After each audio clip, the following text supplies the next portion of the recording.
Well, let's pose the question forward. Where is it headed now? Peter McGuire, the CEO at XM Australia, is now with us. Peter, morning, and thanks so much for joining in. My colleague presented a whole host of data how gold prices have pushed past some of these key resistance levels.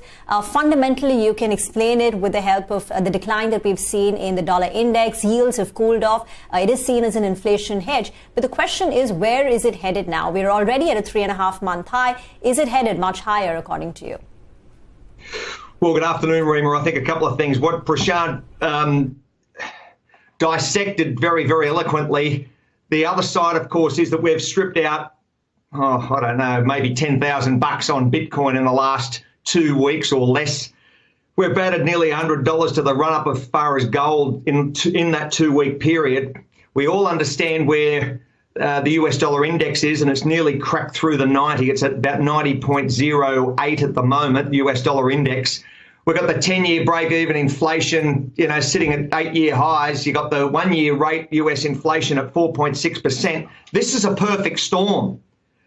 And we've also got to take into consideration, that inflation issue is really putting the fear as far as what's the Fed going to do as far as tapering. They're sitting at $120 billion a month in asset purchases. When do they roll that back? And that's really I think the one out here that's worrying Wall Street and certainly Main Street traders.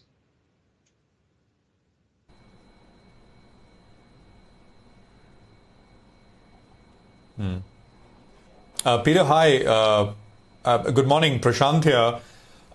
So where do you, in terms of levels, do you have any particular levels in mind?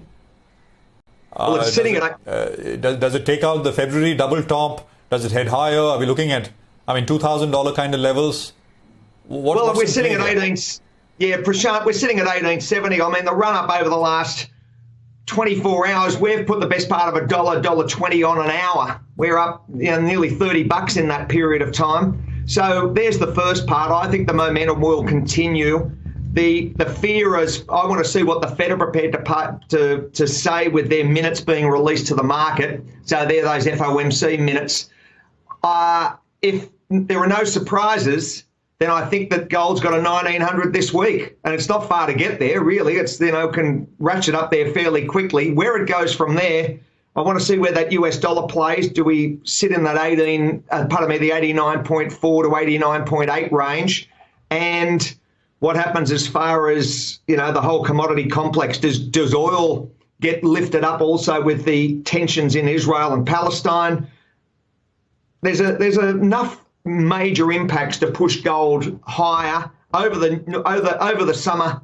Yeah, you might take a 1950. Who knows? It's got the capacity to take 2000 if you get a perfect storm.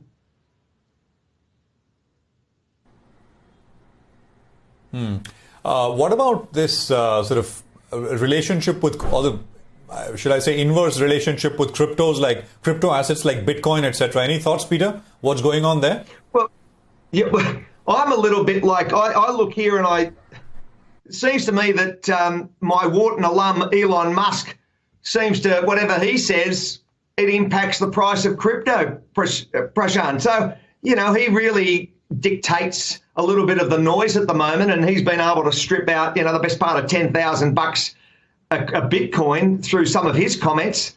So I just want to wait and see whether Bitcoin stays above 40,000 in the short term, and the other cryptos, of course, and whether we've got, there's enough major impacts out there or global themes that need to be considered in the short run for cryptos to be back at 55,000. If it's stripped out that 10,000 very quickly, I'm not here to say that we're actually at the bottom. There could be further falls associated with that market. Peter, is there any way to track, how much money is flowing into gold right now? Is there any evidence actually about money moving away from cryptocurrencies into gold right now? Well, I'm not aware. You'd have to look at your open positions as far as futures. You'd have to look at what the banks are, bank purchases, of course, looking at the ETF, looking at the other derivatives, a lot of the big banks as far as how they manage their risk. seems to me that there's, far more interest from the hedge fund industry as well over the last couple of weeks. So, the speculators are out there looking at easy money, and it's been a very nice trade over the last 2 weeks. And I just think that, that it seems to be gaining more attraction as each day rolls on, Rima.